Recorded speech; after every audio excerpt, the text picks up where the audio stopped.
everyone. Again, good morning, Geshe-la. Thank you. So we will start as usual with the first trying to quiet your mind, make yourself comfortable, relax.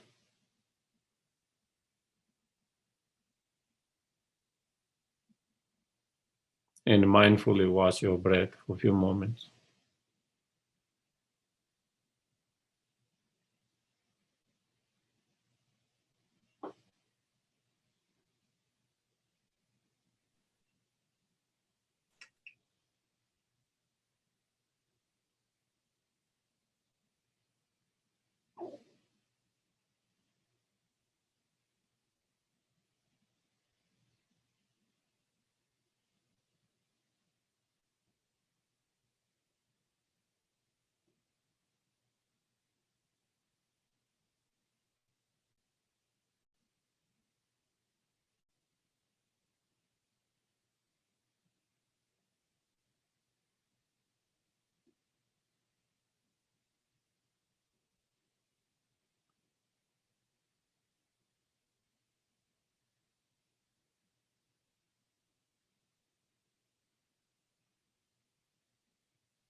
Then we can try to reflect, contemplate.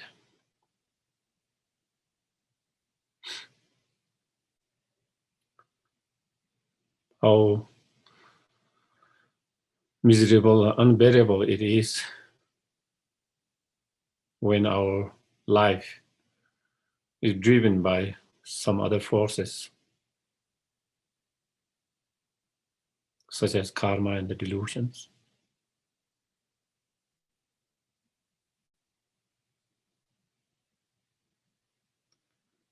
Where we become slave and prisoner of our own karma and the delusions.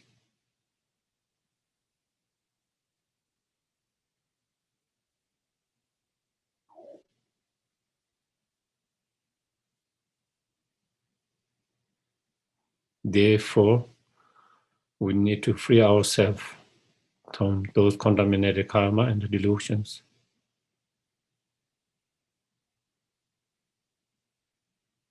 So we can have total freedom.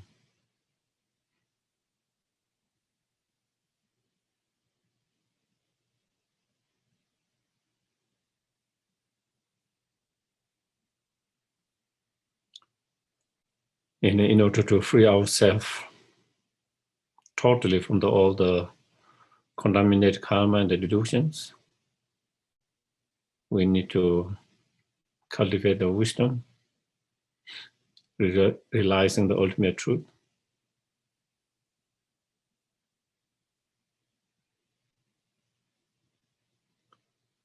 And for that, we need to study, reflect, contemplate, meditate, and practice.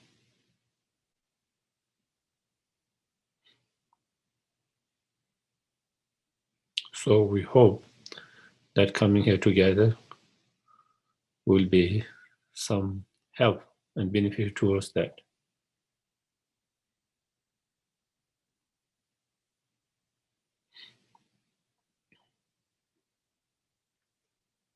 May us coming here together become cause and conditions to achieve fully enlightened state. So we can be most and greatest help and benefit to each and every sentient beings.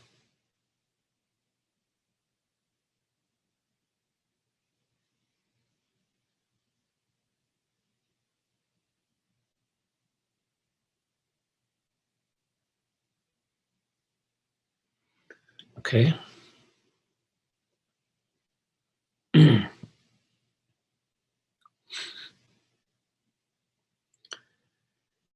I go for refuge until I'm enlightened to the Buddha, the Dharma, and the Supreme Assembly. By the merits I create through listening to the Dharma, may I become a Buddha in order to benefit all sentient beings.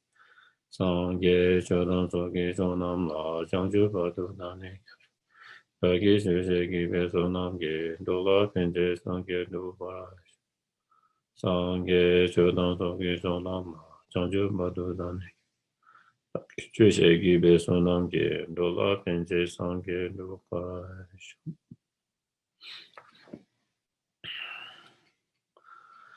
So last we kind of discussed on the verse number 87.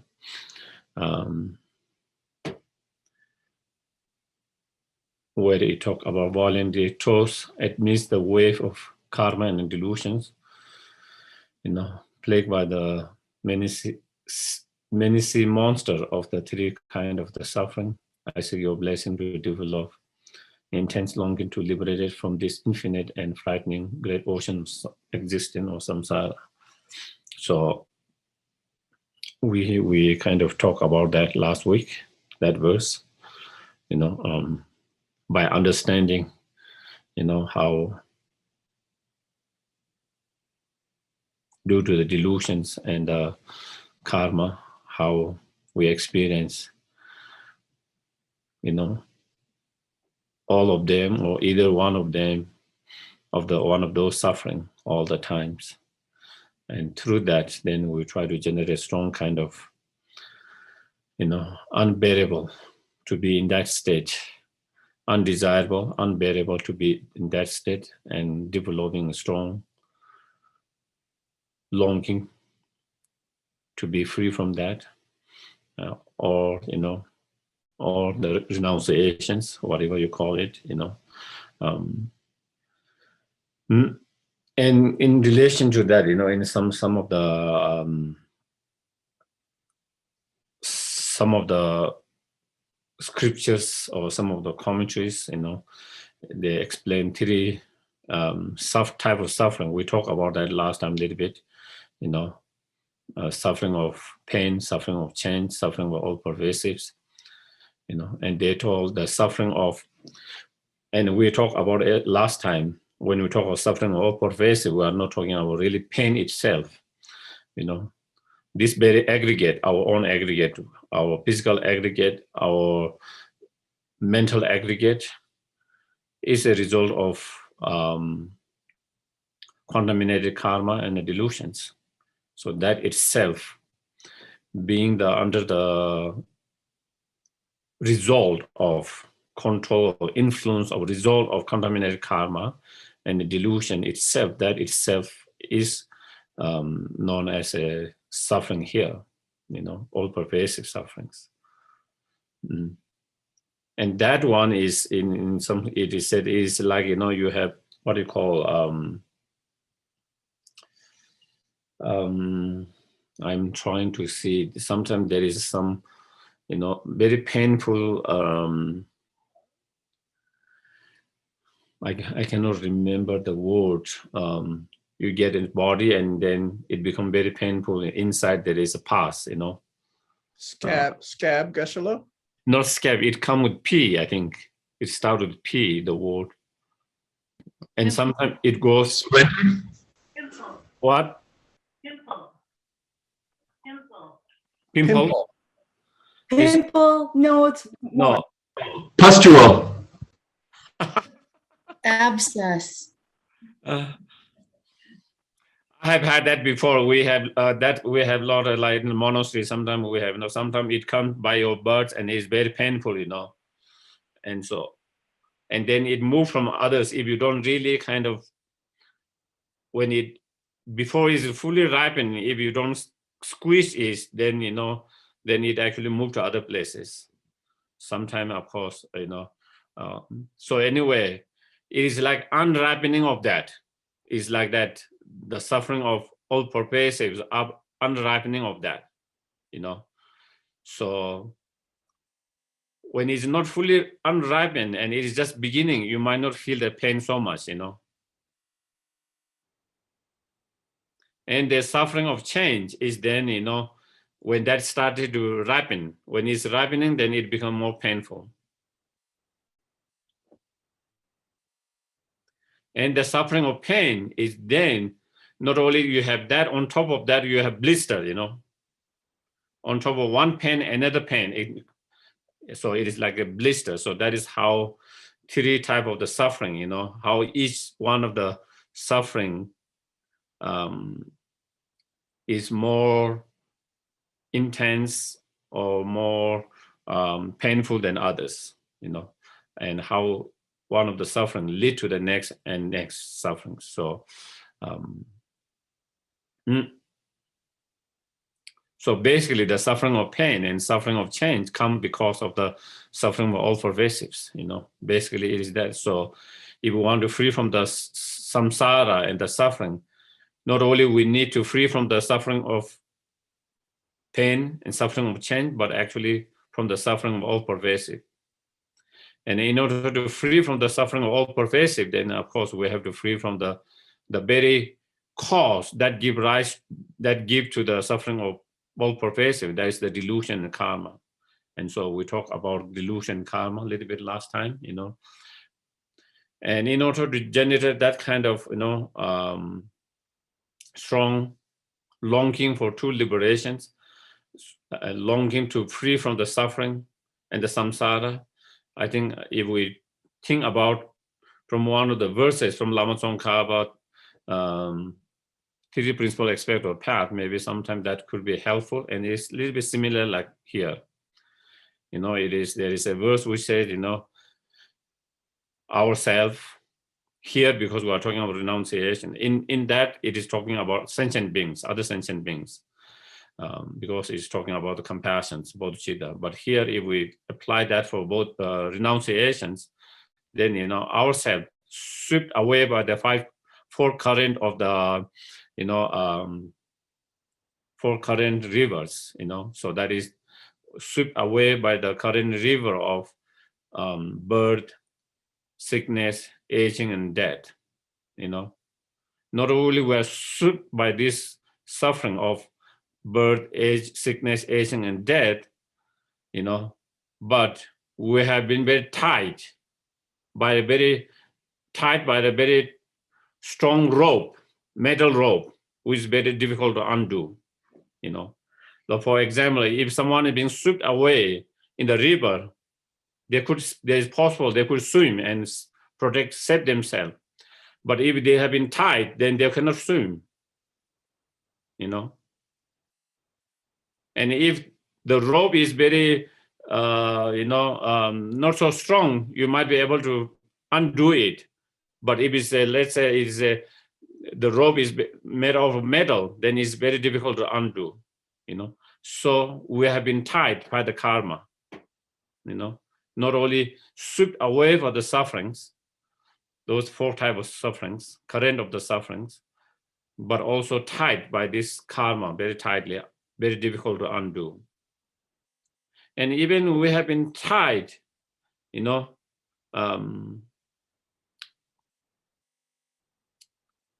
if we are free, then again, even there is some hope that we can still kind of manage to, you know, use all your bodies to swim away from the river to some place. Even your hand is tied, still there is maybe some hope. Maybe you might be able to. But if you are caged, not only you are tied, but you are caged inside, caged by the, you know, ignorance, you know.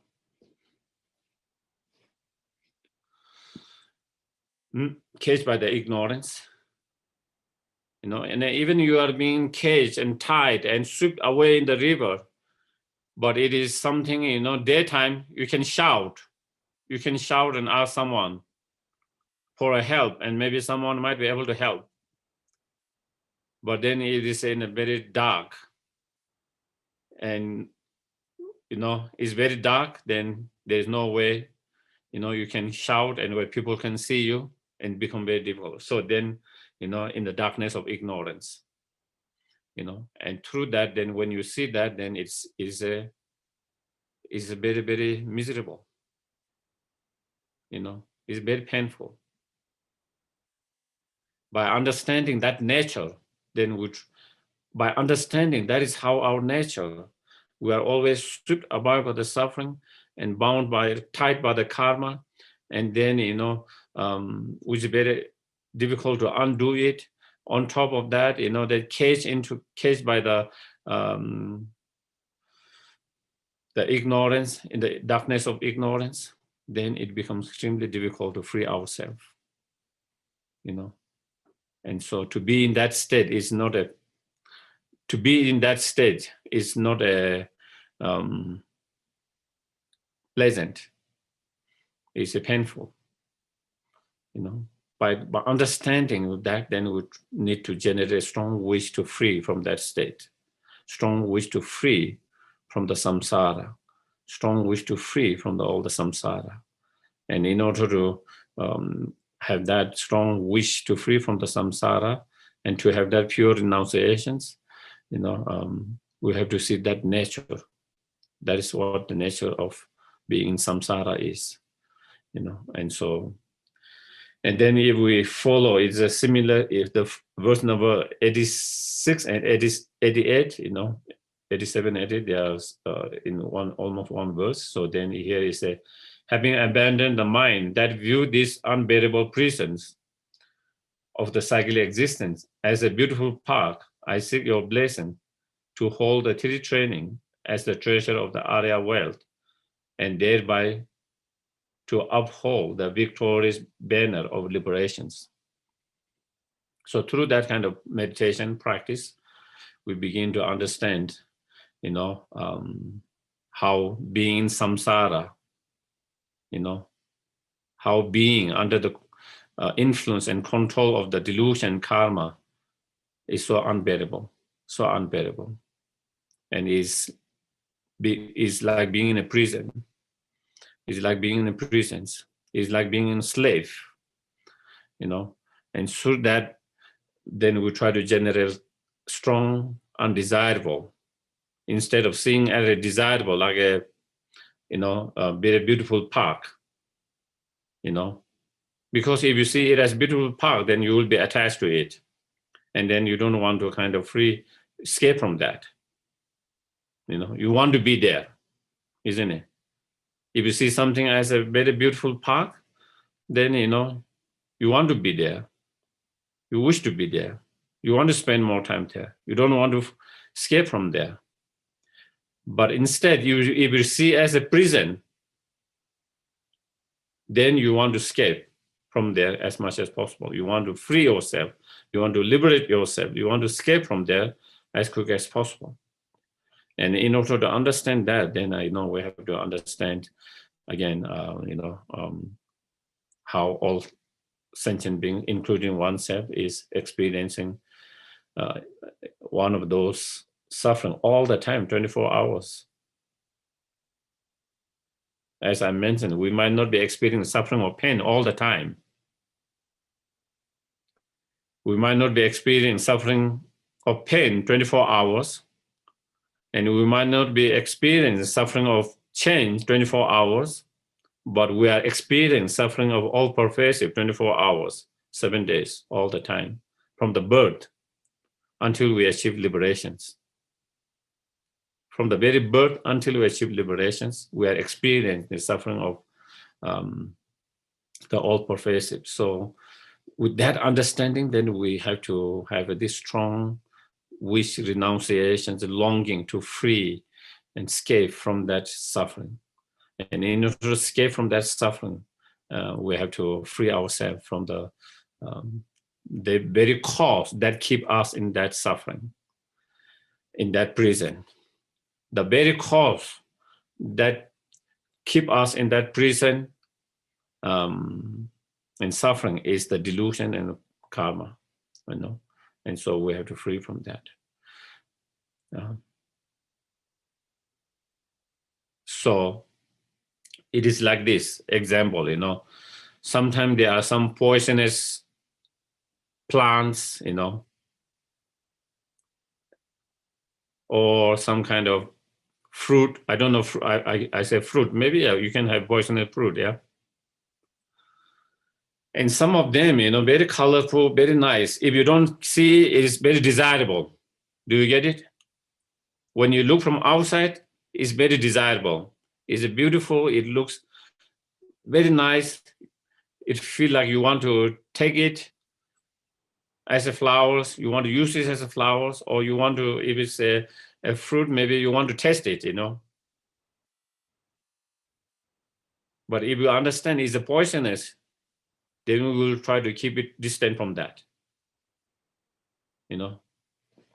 Even though it looks beautiful from outside. From outside, it looks very desirable, but because you understand it's a poisonous, so then you keep distant from that. You don't want to touch. You are not attached to that. You are not attracted to that. But if you don't understand it's a poisonous, then you might be, wanting to take it to your home. You wanted to try, and that can be very dangerous. And that is how, in samsara, sometimes a lot of things might look very attractive, desirable from outside. But, as long as it is a result of karma and delusions, it's always that poisonous. It's always leading to a harm, suffering, and pain. So that is where it's saying, so we have to understand that, because don't get kind of misled by the appearance, Don't get misled by the appearance from outside appearance, Something that might look very desirable, something that might look very attractive, If you analyze deeply, then it is not desirable as you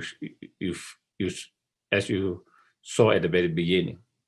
It's not attractive as it looks, And so once you have that understanding, then you are not attached to it anymore. If you are not attached to it anymore, then then you are free from the bondage of attachments. And your mind is free from the bondage of attachment. Your mind becomes much more, spacious. When you are attached, our mind becomes very narrow, very narrow, very tight. Attachment leads our mind to be very narrow and tight. Whereas non-attachment, when you are able to let go of those attachments, your mind becomes much more spacious, much more spacious. And with that spacious mind, it brings you much more peace, calmness in the soul. So through the practice of that, then, we try to, and so then in order to free ourselves from the samsara and the cause of samsara, that is the karma, contaminated karma and delusions, then we need to engage into the path that can overcome that. And that here, as explained, the path is the three higher training. By engaging three higher training, which is the practice of Aryas, which is the wealth of the Aryas, noble beings. That is the best inner wealth that you can develop. By developing that inner wealth of three higher training, then we can overcome the delusions and the karma, contaminated karma that is created due to the delusions. And those three higher trainings, here what you call three trainings, the three trainings are the training and higher training of moral discipline, higher training of meditative concentration, higher training of the wisdom. And through the three training of that, then we try to confront and overcome the delusions. And by overcoming the delusions, then we overcome the karma. That is the result of the delusions, or that is created because of the delusion or due to the delusions. And by overcoming the karma and the delusion, then we overcome the samsara and the suffering of the samsara. And thereby we achieve the total freedom and liberations or nirvana. So again, the training, three higher training, all of them are a practice that we engage in order to reduce the afflictive emotion of the delusions.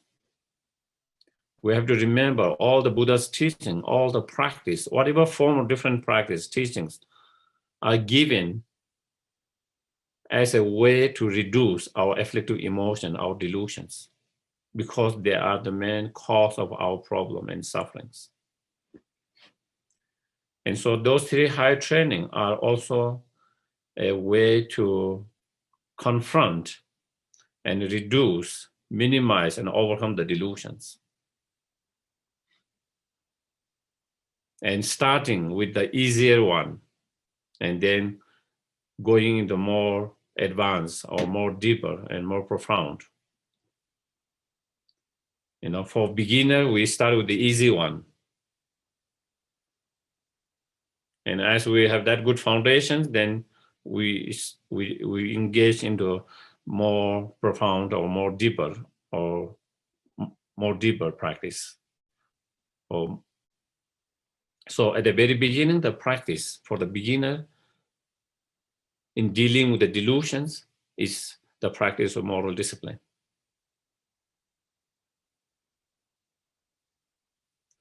By moral discipline, or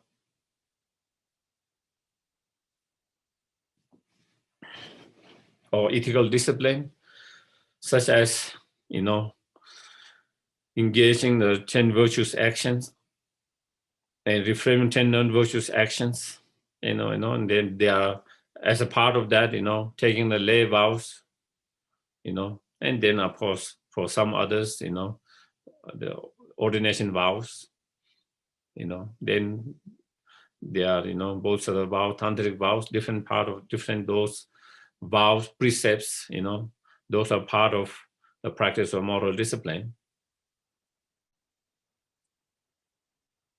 And that practice is the way it deals with the delusions, how we kind of, is that for a beginner, since we don't have a strong practice of wisdom realizing the emptiness or ultimate truth, and we don't have a strong meditative concentrations, so then we rely on the practice of moral discipline to confront and fight, battle with the afflictive emotion delusions.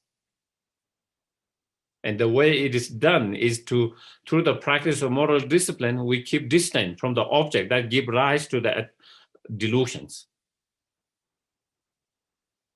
Okay, because our precept, because of our vows, then we keep distant from those objects that give rise to attachment, that give rise to anger, that give rise to ignorance, that give rise to arrogance, or that give rise to greediness, miserliness, jealousy, and so forth.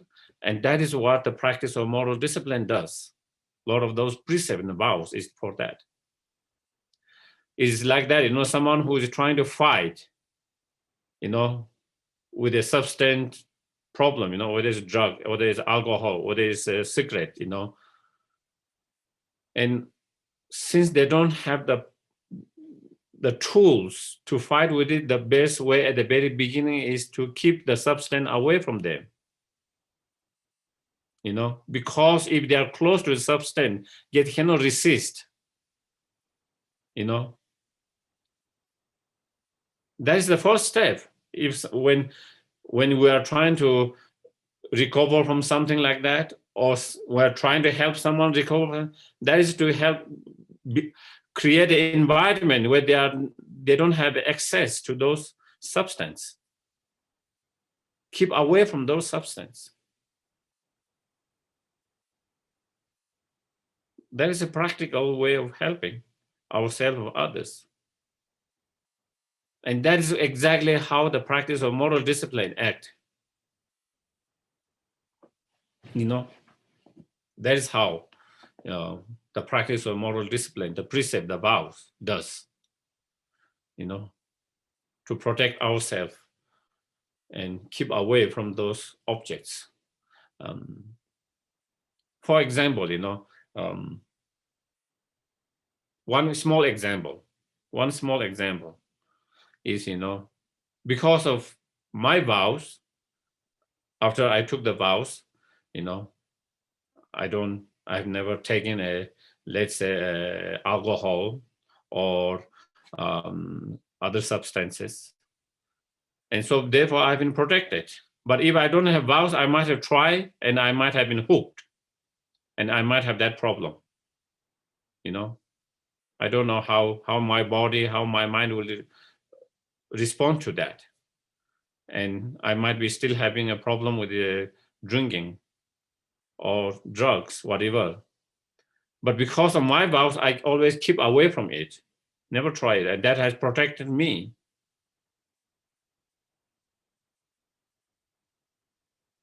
And that is what the vow did. In many, that's one example, that could be, I can take that to all other things, Those vows that I have been able to keep it has protected me from being in a problem, getting me into problems. And so that is what the practice of moral discipline does. Moral discipline, is through the vows we protect ourselves from coming into contact with those objects that can lead us to have a lot of those afflictive emotion arisings.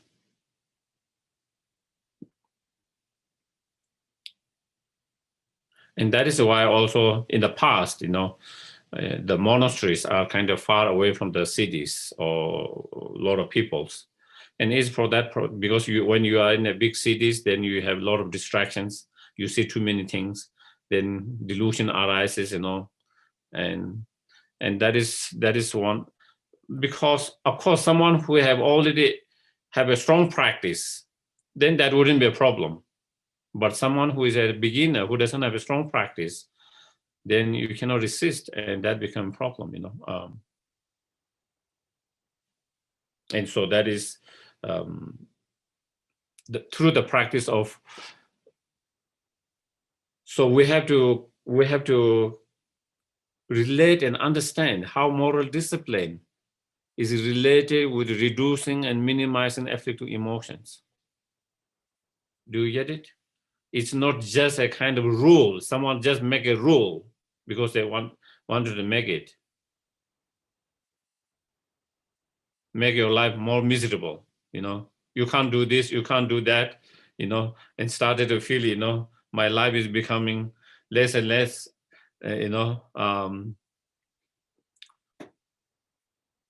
joyful. My life is becoming, more and more unfun, nothing like that. But really, I think it's very important to understand the vows, the moral discipline, how is related with dealing with the delusions, how to way of, because I think sometimes people doesn't understand that.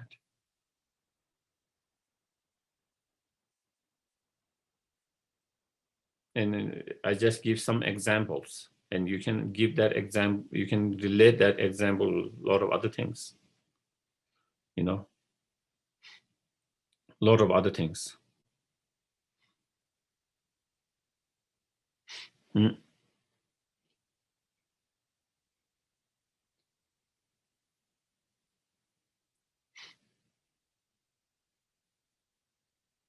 So once you have that strong foundation of moral discipline, then your mind also becomes much more less distracted. Okay? Because your mind doesn't get caught up in thinking too much. For example, if I don't have that vows, such as taking drugs, alcohol, so from time to time I might think of drinking something, While I'm meditating, I suddenly, oh, maybe I could have a vodka after these meditations, Oh, I had, suddenly you remember the last drink that you had with your friend last week. or suddenly, you started to feel kind of, maybe it's hot and you feel there's something cold, and then something that can happen, So like that, the more you do, the more thoughts arises, more distractions arises. But if you never drink, then thoughts about drinking doesn't come much.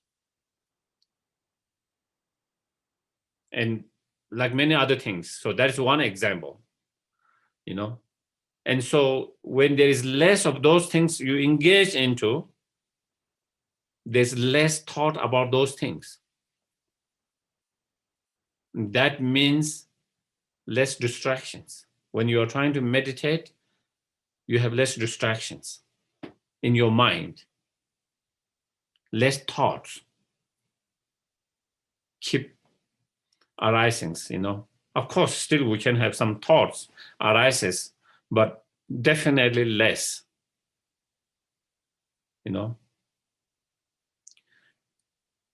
So it is keeping you protected from the delusion from arising, because by keeping away from the objects of those delusions. At the same time, what it does is build foundation for meditative concentration, shamatha, because through the practice of strong moral discipline, now your mind started to become, less distracted, less thoughts on many things.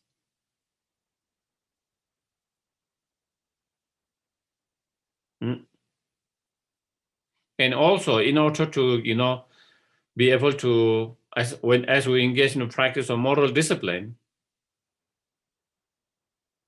to be able to keep those precepts, to be able to keep those vows, you need to develop stronger practice of mindfulness and introspections. If you don't have a strong practice of mindfulness and introspection, even you break the precept, you would not be even aware of that. And you easily break the vows and precepts. But if you have a stronger mindfulness, if you have a stronger introspection, that you check time to time what you are saying, what you are thinking, what you are doing, then through that practice, it helps you to keep your precept, your vows, whatever, better. And so, and as we work on that, then, while we are training on moral discipline, the practice of ethical or moral discipline, then you are also improving your practice of mindfulness and introspection, because that is part of that. And then that become very crucial. Those are crucial tools when you are trying to develop meditative concentration on shamatha. So you have already started to build some of the tools that you need, practice or tool that you need the next stages. So it's very important to understand how the practice of moral discipline is why it's so foundation, it's so important to have a good practice of shamatha, of meditative concentrations. Otherwise, you might think, I don't need a moral discipline to develop a shamatha. It's all about mind, but that is totally misunderstanding, If you cannot practice your moral discipline well, and then you think that you can develop a meditative concentration or shamatha, that will be almost impossible,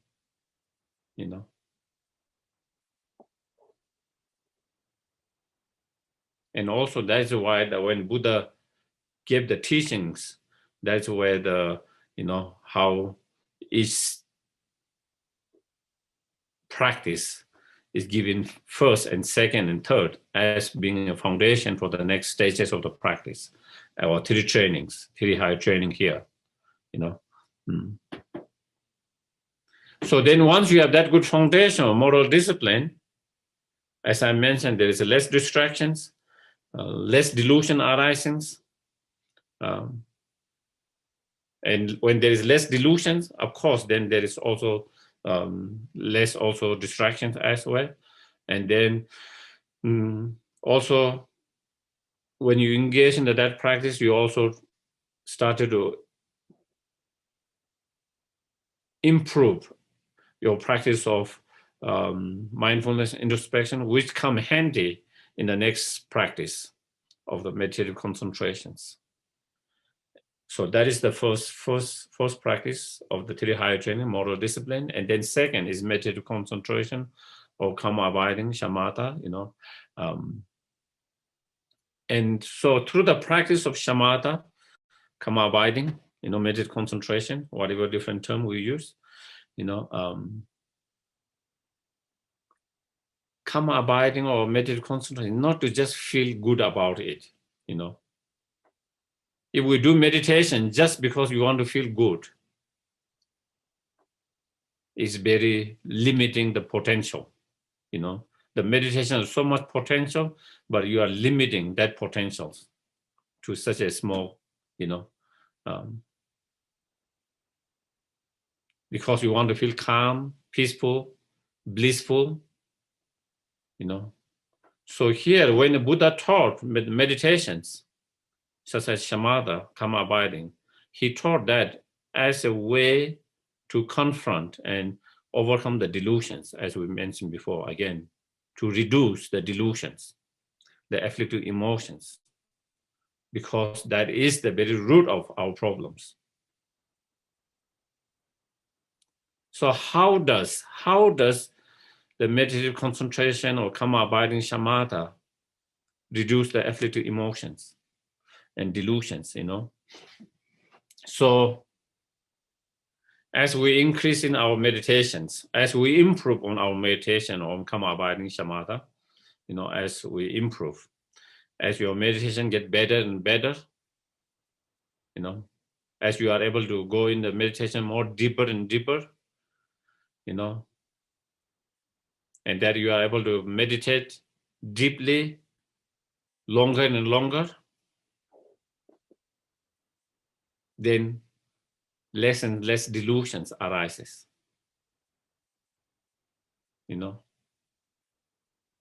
less and less delusions arises. Because all the delusions are thoughts, concept and thoughts. And when you are in deep meditation, whatever that object might be, all these thoughts, all these concepts dissolve,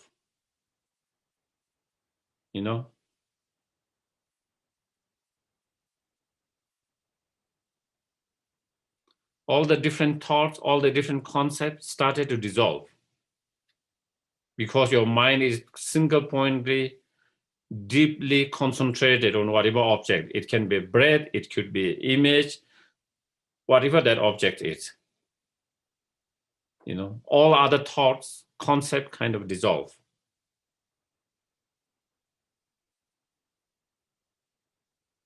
And so when you are able to do it, when you are in that state, whatever, is 10 minutes, 20 minutes, half hour, 2 hours, 1 day, as your meditation get better, maybe you might be able to stay in that state for days, weeks, months.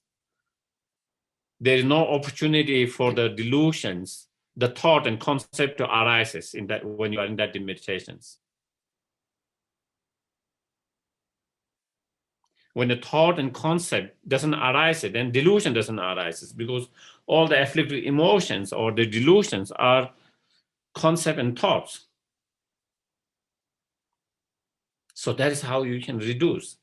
And even when you come out of that meditations, karma abiding shamatha, even when you come out of that, even when you are in that not deep meditation, because you have to engage in other things, you have to cook, you have to clean up,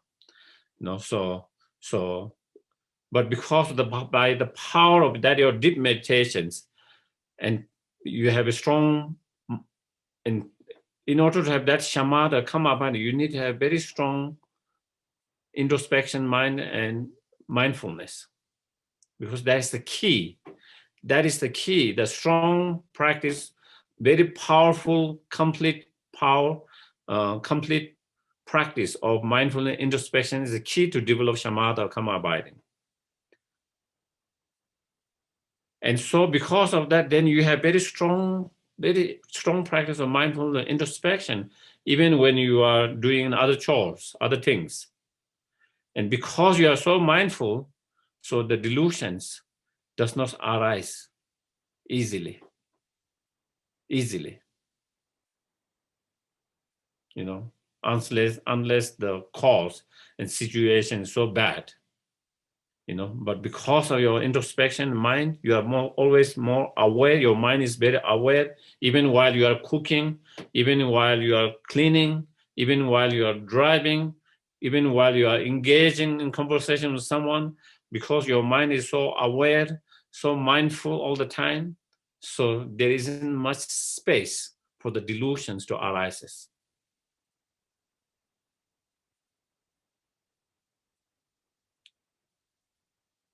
It doesn't give much space for the delusion to arise. The delusions, the thought, the concepts arises mostly when we are not mindful. It arises more frequently and more intense when you are not mindful, when you have a strong awareness. When you have strong mindfulness, awareness, you know, those does not arise so frequently, so easily.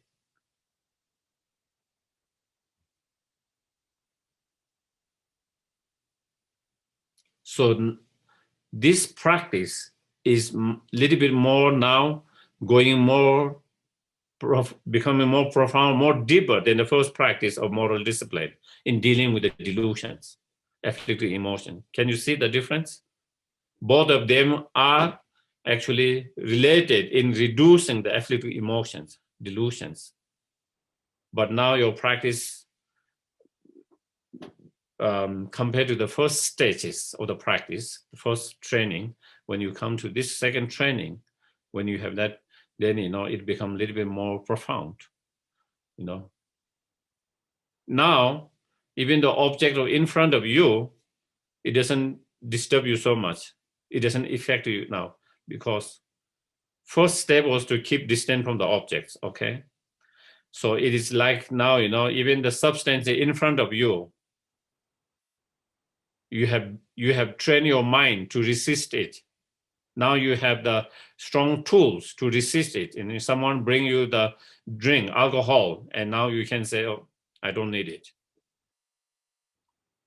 You don't have the same temptations that you had before. Because you have strong temptation, you couldn't resist, you have to keep distant from there.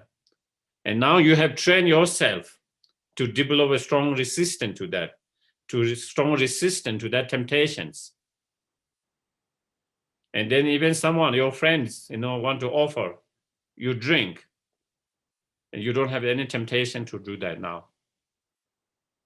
Your friends are drinking and you don't have any temptation. You don't feel like you need to.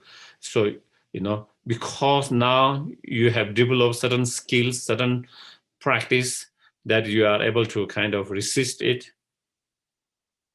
And that is what, you know, the second practice of higher training of meditative concentrations or kamabhati shamatha, when you have that, you know, then even the object of delusion are close by,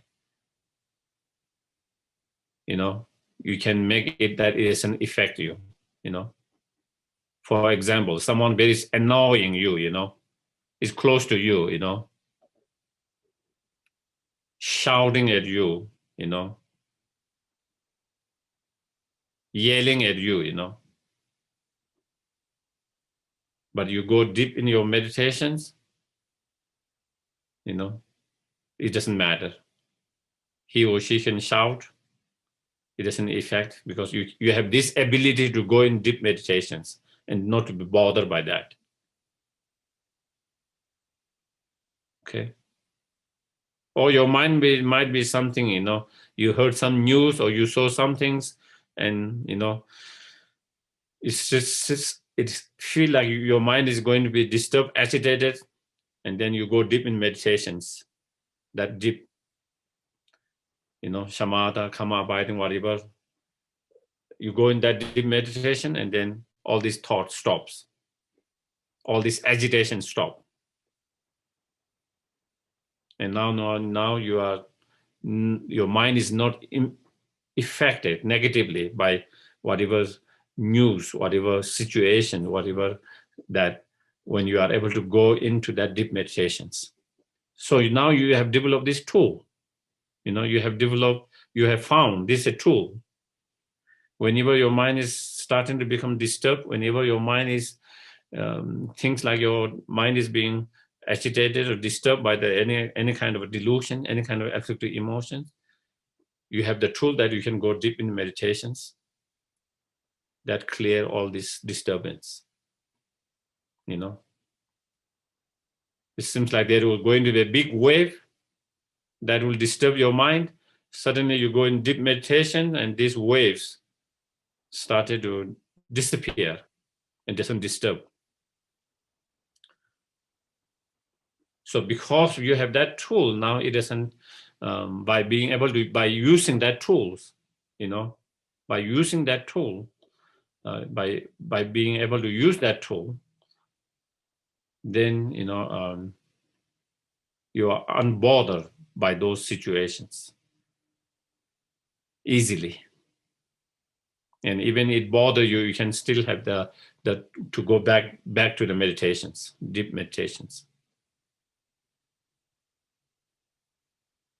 So through that, you have now starting to, not give any space for the delusion to arise frequently,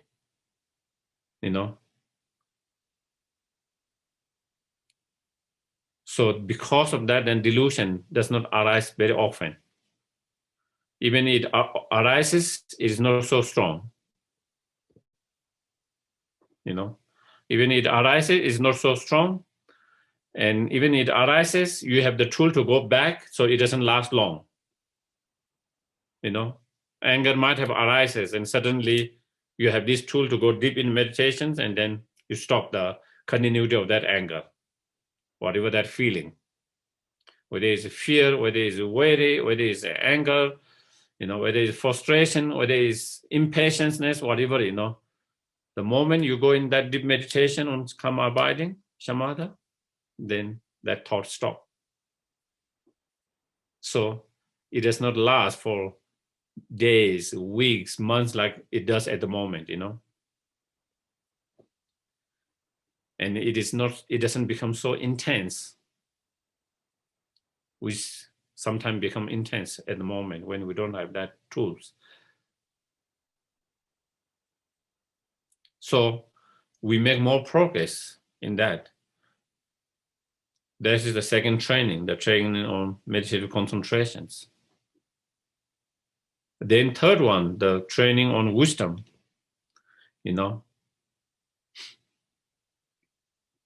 Even though by having the karma abiding shamatha or meditative concentration, even though you are able to, not allow and give the space for the delusions to arise so frequently, so often, and intensive, or for long durations, but still the delusion is still there. Delusion is still there. You have not completely overcome it. It is that you didn't give a space to it to come up, to manifest it through your practice, that tool. Do you get it? Example, there is a dirt in the glass of water, okay? And when you shake it, you see the dirt. The water is not clear. With this tool of meditative concentration, you learn how to not to shake the glass. Okay? You learn how to not to shake the glass. Now you have tool that you don't shake the glass. So the dirt doesn't come up, but it's still down there.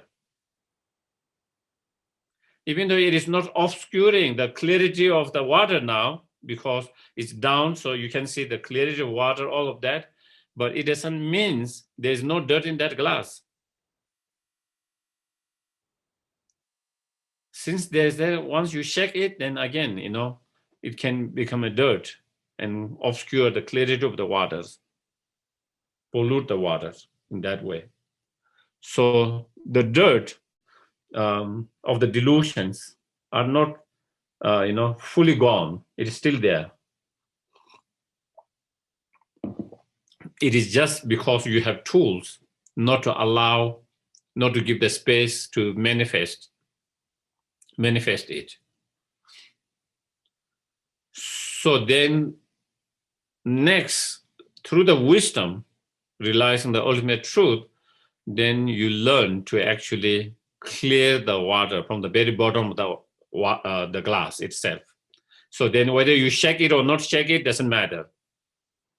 It never disturb, it never pollute, it never obscure. You know, you shake it, you don't shake it, doesn't matter. Because there's no more dirt into the glass anymore in that water. So then, then the practice go even further on that, the practice of wisdom. Through the practice of the wisdom, then we try to overcome the afflictive emotion, the delusion completely from the very root of it,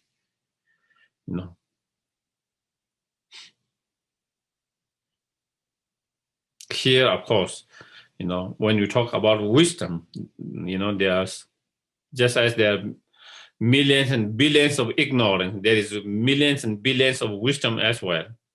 There's a wisdom, one wisdom to each of those ignorance. Okay. But here, of course, we are talking about some of the principal important wisdom. The wisdom realizing impermanent, the wisdom realizing the suffering nature of, samsara,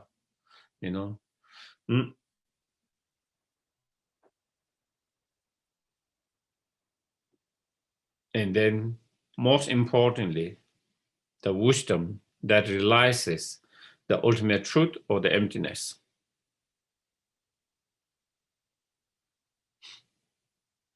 Again, even we have the wisdom that realizes the nature of samsara as a suffering. When we have that wisdom, realizations, that wisdom that realizes the nature of samsara is a painful and suffering, we wouldn't have so much attached to the samsara and samsara experiences.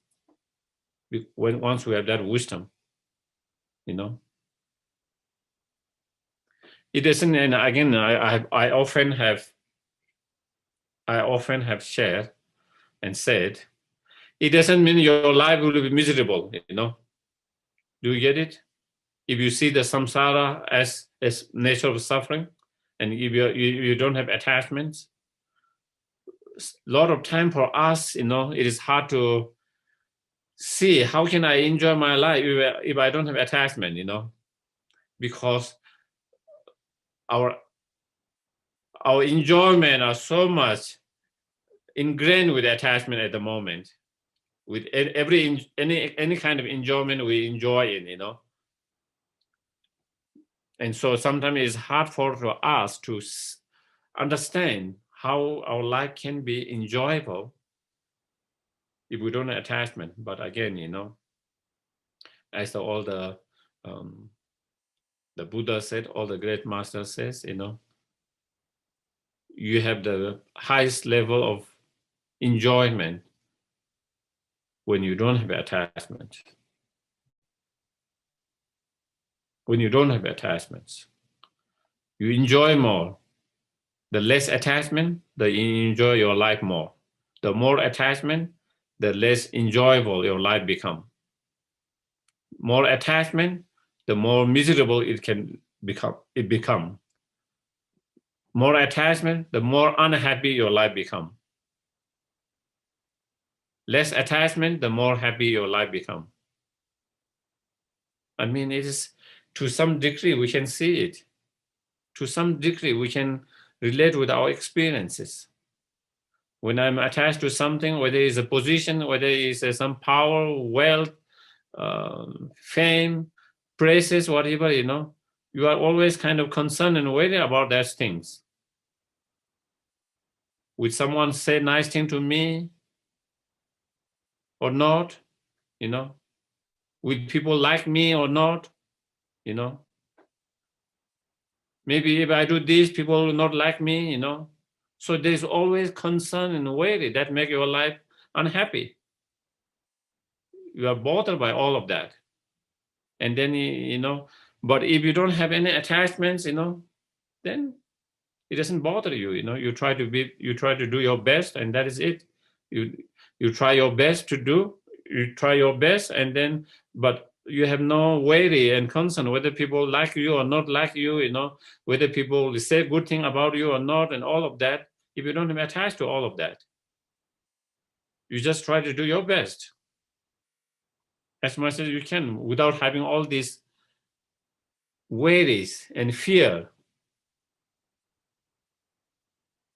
And wouldn't your life become much more better if you don't have those fear and worry? And this is just one example that I'm giving, but that is same in everything that we do. If you are attached to a certain position, certain wealth, a certain thing, will I get it or not? Will someone take away that from me or not? All of those things. When you have no attachment, you have no worry about those things, no fear about those things. And if your life is less fearful, less worry, wouldn't that be much better? And when you have less worry, less fear, all of that, again, you have better environment to have better meditations, better practice, less obstacles, less thoughts. So when you try to meditate, when you try to practice, it becomes more stronger because you have less distraction by those different thoughts.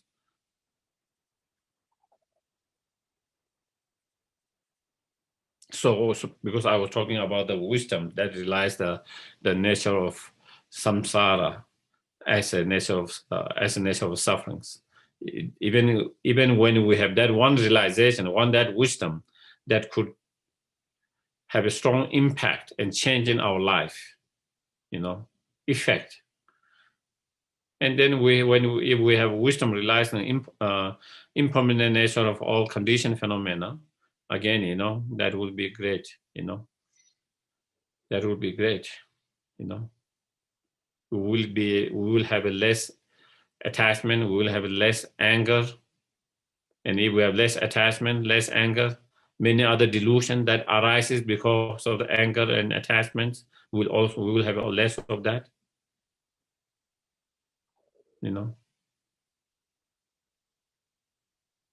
Yeah, I think that is the case, everything, something, whether you dislike it or something you like it, and attracted to it and feel desirable, and that is where attachment comes. And something you don't like it, you see it undesirable, unattractive, and that is where the aversions and anger arises. But if you see the very object that appear desirable or undesirable, whatever the object of attachment or anger, if you see, through the wisdom realizing impermanent, when you have realization, when your that wisdom sees, the very moment you are seeing that very moment is changing, it is decaying. Then you wouldn't be so attached to that objects, because the moment you see a nice, good, you started seeing it's decaying. Do you get it? Sometimes you see the flowers, decaying at that moment, then you just want to pull it and throw it away.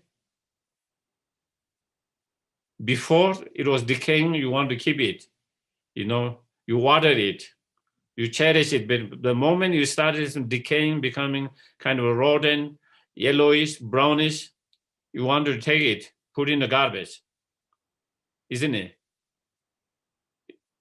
I don't know, you might have different experience, but that seems to be my experience, When it started to kind of become that, I started to throw in the garbage.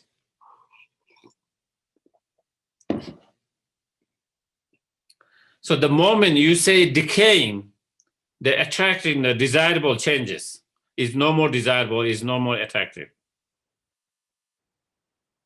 And for us now, we can see the decaying much more later when it's much more growth. But when you have that wisdom, you are able to see it immediately. The moment, that very moment, is started to disintegrate, it started to decay. And so therefore, your attachments, strong grasping, strong tightly grasping, started to become loosening up, you know. It's not so strong, intense, and tight as it used to be. And that is how our attachment, same thing with something you see undesirable, bad, which lead us to, you know, aversions and anger. The moment you see that object, again, that undesirableness, that unpleasant object, you're already starting decaying. And so there is no reason to hold so tightly because you see something, you know, undesirable. You already started to change through that wisdom eye of realizing the impermanent nature of that object.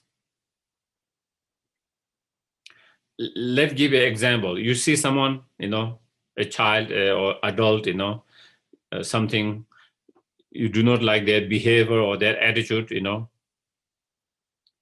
The moment you started to see the change in their behavior, their attitude, your perception started to change, your feelings started to change, isn't it? Oh, now his attitude and behavior is much more nicer than he was yesterday or last week or last month. His attitude had changed, his behavior had changed. Now you started from disliking to liking. Do you see it? So the dislike, before you have so much dislike, now it started to change. That started to become less intense. Same thing. When you have that wisdom eye that perceive that, then you started to see that the very moment that that object of the anger, aversions started to change. The moment you started to see the changes, then you don't have the same bad feeling that you had. That feeling started to change. And therefore, your anger started to reduce. In terms of intensity, before it's intense, now it's less intense, you know. And before it arises frequently, it's now arises less frequently. Before it lasts more, now it does not last long.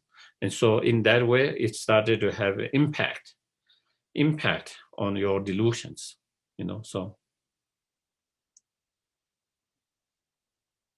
And then the wisdom realizing the emptiness, then, you know, that is the wisdom realizing the emptiness, the ultimate reality or nature. Of course, that is like the king of the wisdom, the most powerful wisdom of the wisdoms, you know. Among all the wisdom, that is the most powerful wisdom that can destroy the very root of all the delusions, the fundamental ignorance, you know.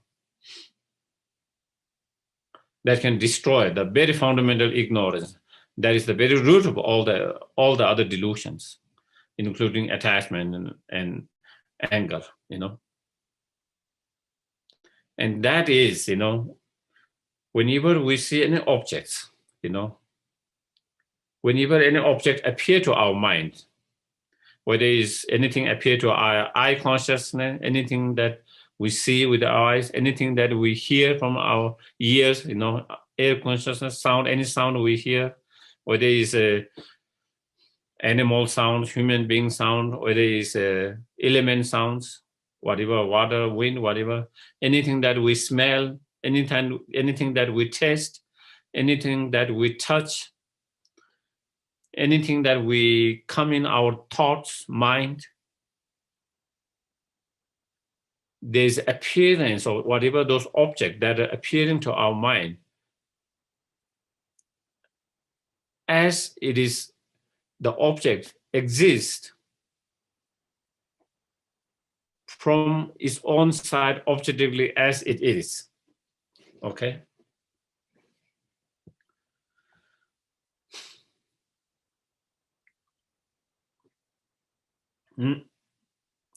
I see a, when I was walking, maybe, I see a nice sky, okay, with the clouds, and then I don't know what you call, there's kind of rain, but it's not really touching the ground, I like that very much in New Mexico, that you see a lot. You see the rain coming, but not really touching the ground, that you don't see in many places.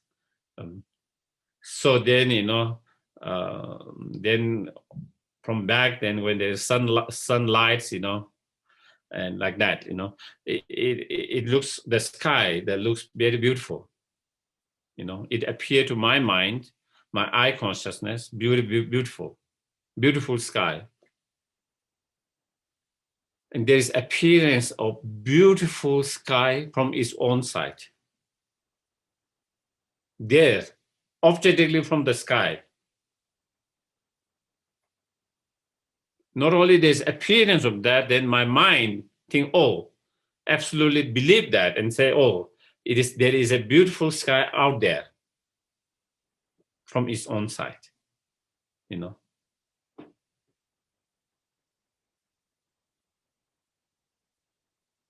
From its own side. The beautiness is from its own side. But if you really check it, it's the beautiness coming from its own side, from the sky side. I have friends who visit and they might not see that sky as beauty as I see. It's nothing. For some people, sunsets, sunrisings, wow, such a beautiful. For some people who doesn't care at all, when you say, oh, it's beautiful sunset, beautiful sunrise, so what? So what? For them, it's not same beauty like that. The way I see beauty. So, if the beautiness of that, the sky beautiness, if it's that beautiness, then it should appear to that as a beautiful. It should be beautiful for everyone. Everyone, because it's from the objective side, is nothing to do with the person, the subject, their mind. Same things, when some friend visits here, I get excited of wanting to taste New Mexican food for them, because I like very much, But some of my friends, they say, what is that? It's bean, rice, and tortillas all the time, mixed together.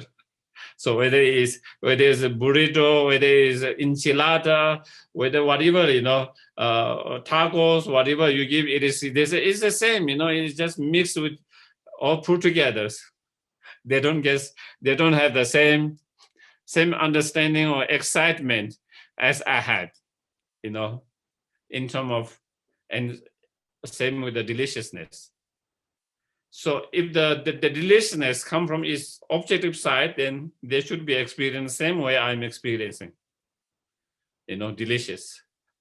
But that is not the case. And that will be the same thing when we hear certain sound. Another, music is very clear, some people like classical very much. That is what, and some people doesn't like classical at all, and that is what hear, taste, everything. So basically,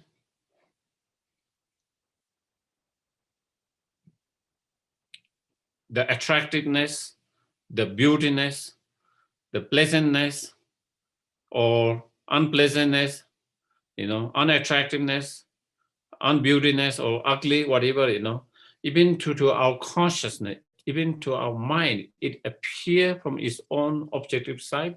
But when we and we kind of follow that and we grasp that way. But if we use our wisdom to analyze more deeper, whether that beautiness, attraction really comes from objective or it is coming from someone else, then you begin to see actually it's not coming from objective by itself, you know. It's mostly coming from the subjective, the mind, you know. The beautiness in our mind. We all have different, what beauty means, what attractive, what desirables.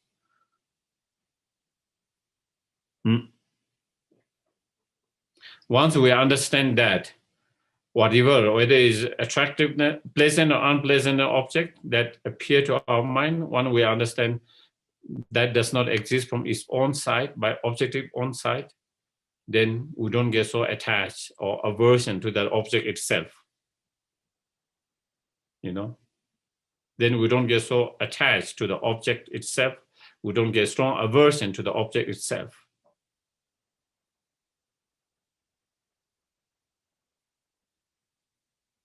And so therefore, so, you know, then the attachment and anger arising on the base of believing that there is something badness or there's something goodness or attractive in the object itself.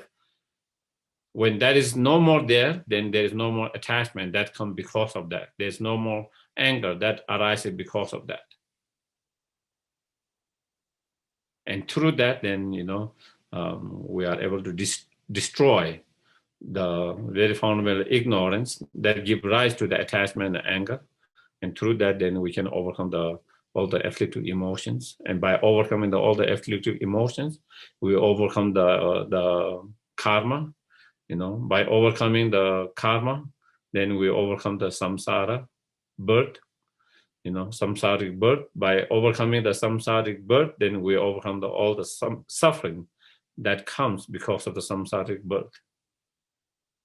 And therefore, then we are free from the samsaric birth and death. And there is no more samsaric birth and death. And then, you know, we achieve the liberation, what we call liberation or freedom, you know. And so that is why thereby the uphold the victory banner of the liberations. So that is how we achieve the liberation or freedom from the samsara and the suffering in the samsara, by overcoming the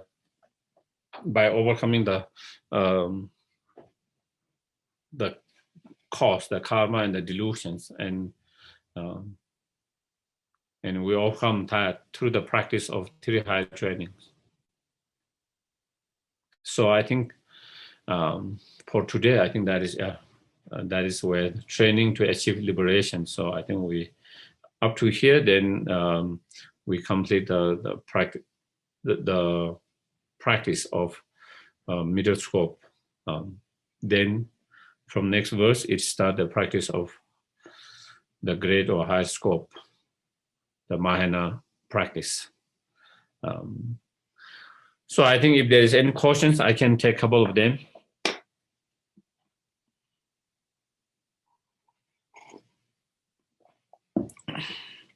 If anyone's questions, comments, share.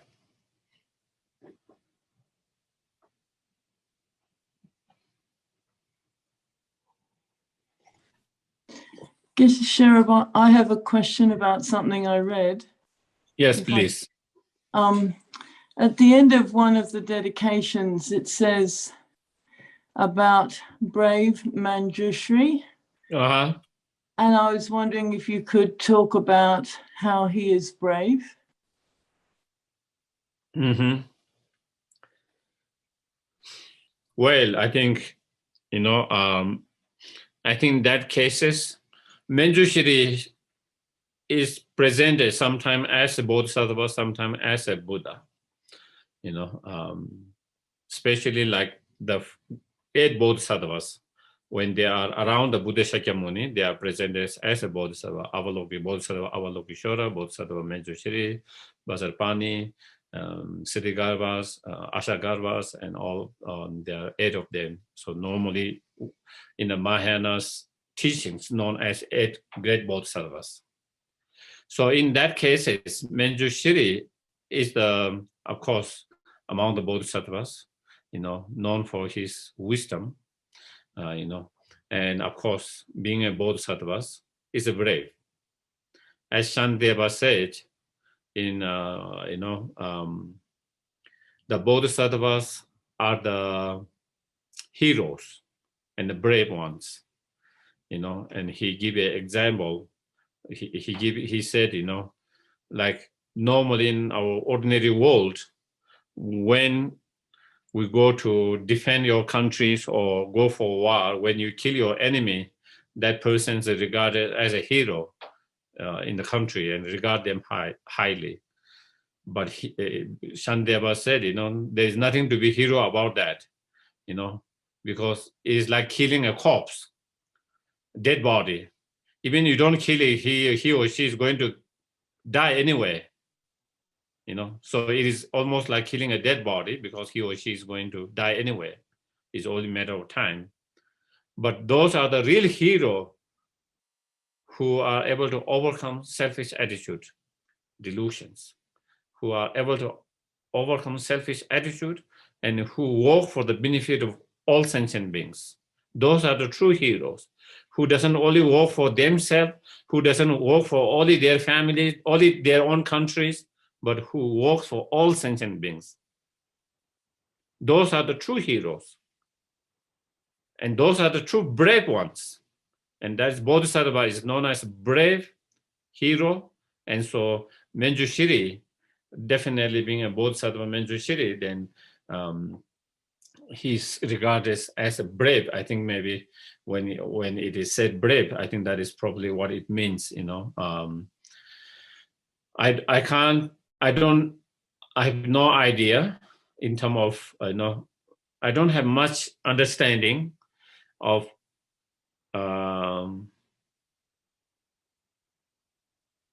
Manjushri's previous life as a bodhisattva, like Tara, she has stories about her incredible things that when she was as a bodhisattva, things, you have some stories also with Avalokiteshvara, but I haven't seen myself or heard myself much about Manjushri, what are his different prayers, practice, and how his unique kind of things that as a bodhisattva his practice. So I don't have much other to share than apart from that.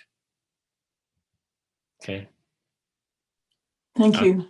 Yeah, unless someone has yeah. And same thing here. I think when you say brave Manjushri, it also means brave Manjushri and brave Samantabhadaras. All the 8 bodhisattvas are brave, and they all are brave and they are hero because they totally dedicate their life for the benefit of all sentient beings, work for the benefit of all sentient beings. So there is nothing more brave than that. For example, if I give my life to save or benefit 100 people, I will be regarded a brave person, hero. And if I do for 1,000 people and 100,000, million people and billion people,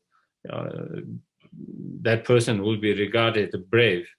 And then bodhisattvas, all sentient beings, countless sentient beings. So there is nothing more brave than that. So I think that is where,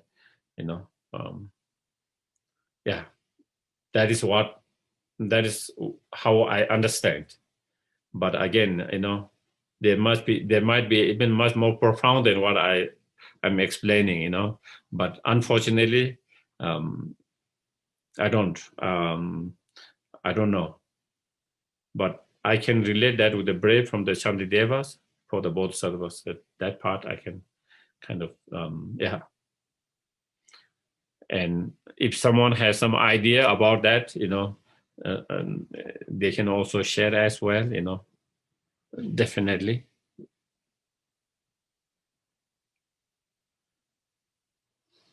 Any other questions?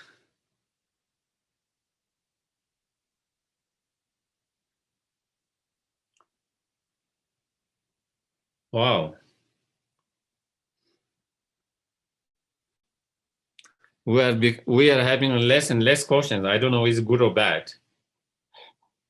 Sometimes, when we have when I have some class like with others and they want me to keep half hour for questions, but even 5 minutes, we don't have questions. Any questions, please? Rowena, do you have one? Yes, I have a Looks like you're consideration. looking at your computer. So I have a consideration in how when somebody, and I do this myself, but I notice it, I work with various people, when they find something special, it's not just the thing is special, they think they are special. So this possessiveness and projection onto an item will make them feel very special. And so I really try and watch that because it's very easy to get into. Mm-hmm. Yeah, absolutely. I think sometimes I also feel that way. And sometimes it's very funny because when you look back on what you thought was special, then you look at yourself and you go, oh, what was that? Mm-hmm. Yeah, thank you for sharing that. I think definitely I have that experience with myself. So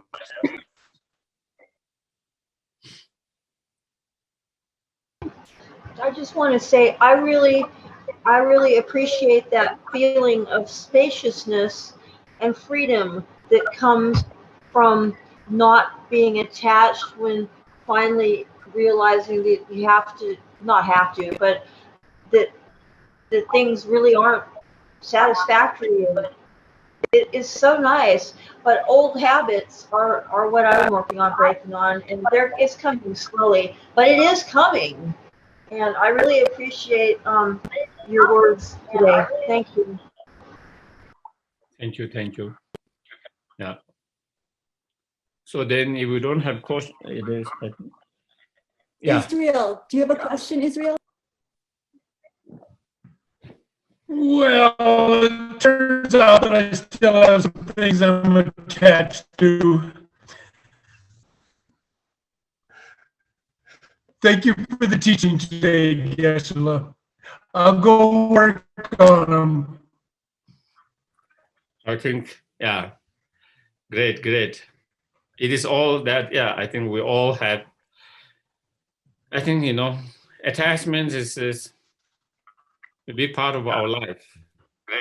And it's not easy to work with that always, it takes time and persistence and practice to overcome that. I think, yeah. Any other questions before we do the dedications? Dominic, your mic is off. Do you have a question? Yes, please. Yes. I cannot hear now. Yeah, can you unmute? Yeah. Yes, sir. Hello. Yeah.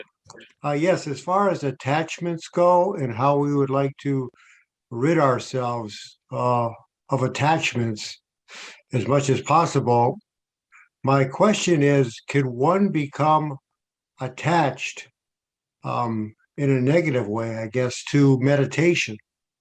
Mm-hmm. Yes, I think it is possible that we can become attached to meditations. We can become attached to our path. We can become attached to the goal, the enlightenment itself.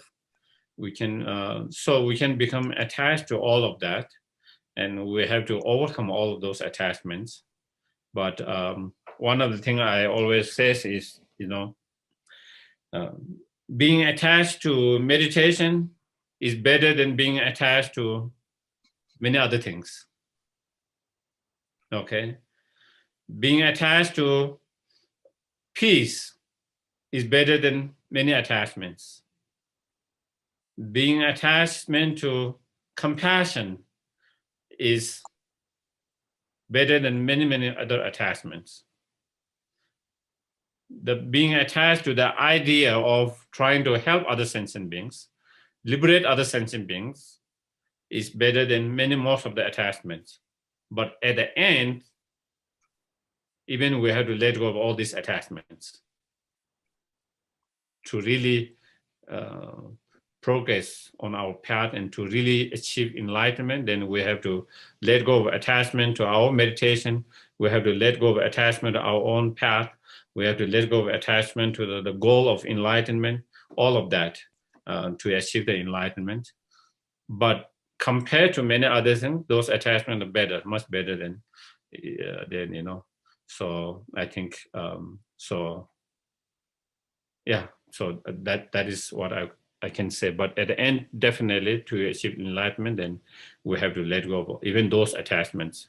Because if we have those attachments, it can also, is good, but at the same time, is, you know, because you have attachment to meditation, you might be very inspired to meditate. You might be driven to meditate. But at the same time, you know, if you don't get the opportunity to meditate, then you can be harsh on yourself and to others.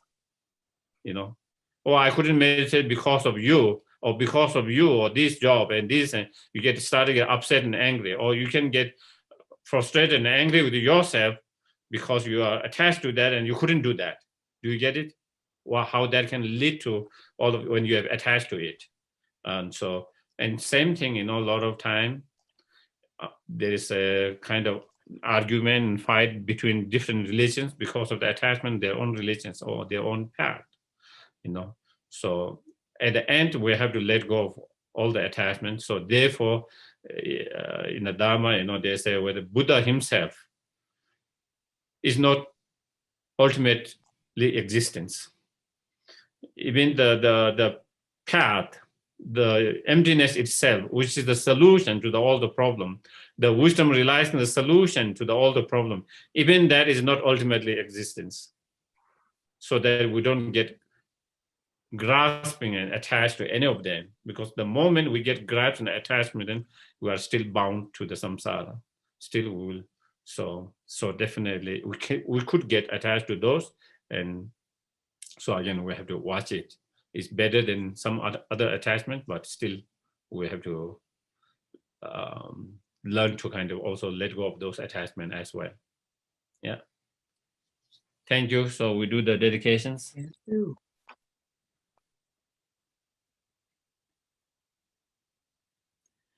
May all beings everywhere plagued by the suffering of body and mind obtain an ocean of happiness and joy by virtues of my merit. May no living creature suffer, commit evil, or ever fall ill. May no one be afraid or belittled with a mind weighed down by depressions. May the blind see forms and the deaf hear sounds. May those whose bodies are worn with toil be restored on finding repose. May the naked find clothing, the hungry find food. May the thirsty find water and delicious drinks. May the poor find wealth, those weak with sorrow find joy. May the forlorn find hope, constant happiness and prosperity. May there be timely rains and bountiful harvests. May all medicine be effective and wholesome prayer bear fruit. May all who are sick and ill quickly be freed from their ailments. Whatever disease they are in the world, may they never occur again. May the frightening cease be afraid and those bound be free. May the powerless find power, and may people think of benefiting each other. For as long as space remains, for as long as sentient beings remain, until then may I too remain to dispel the miseries of the world. Thank you very much, everyone. Have a wonderful rest of the day and the week. Thank you.